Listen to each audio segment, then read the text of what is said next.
Hello friends, I am Whippoorwills. This broadcast will be about the current healthcare debate.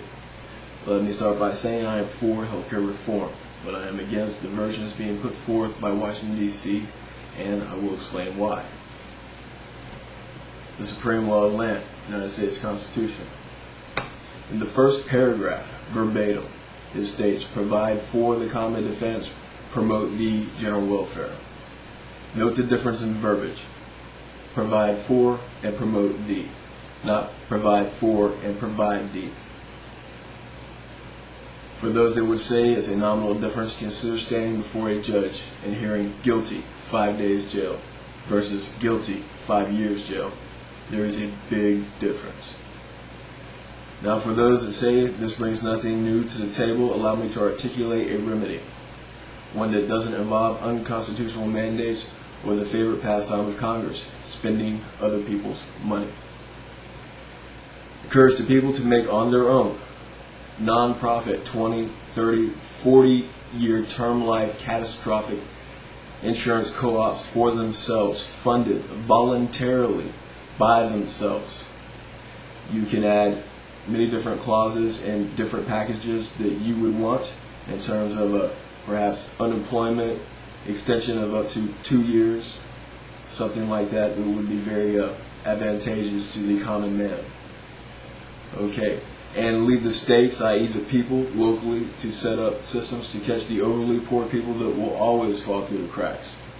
The federal government can promote this by exempting the term life catastrophic health insurance co-ops from taxation. And if the people in Congress, along with the administration, feel healthcare needs more robust cost cuts, consider this.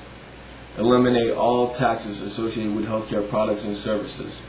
This is not a new radical idea. We already do this with unprepared food bought in grocery stores, for example.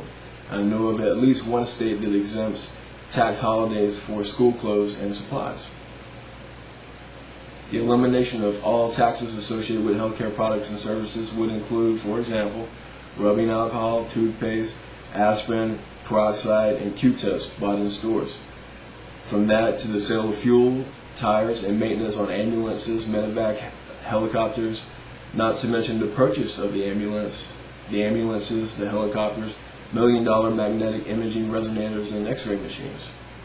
Use a little critical thinking instead of breaking the Constitution and simply throwing money at problems.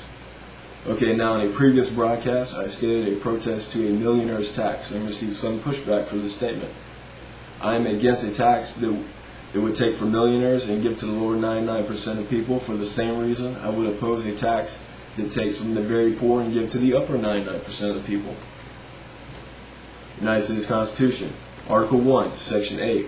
All duties, imposts, and excises shall be uniform throughout the United States. Article 1, Section 9. No capitalization or other direct tax shall be laid unless in proportion to the census or enumeration herein before directed to be taken.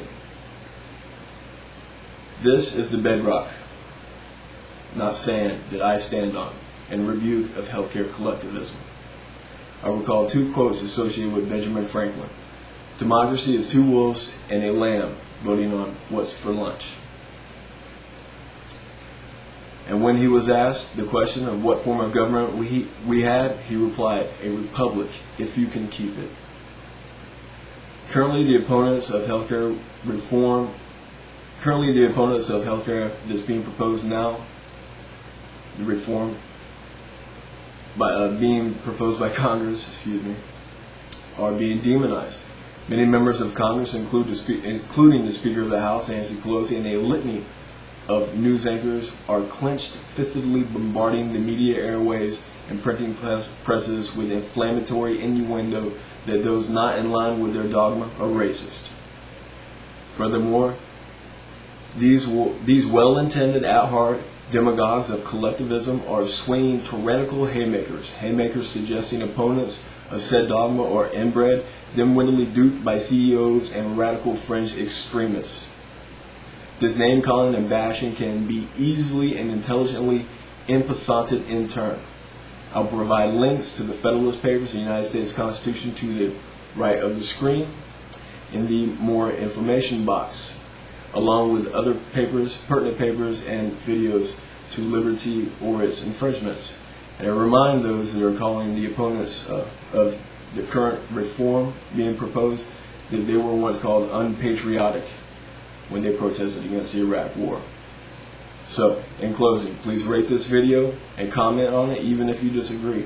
And if you like it, forward it to your friends and family.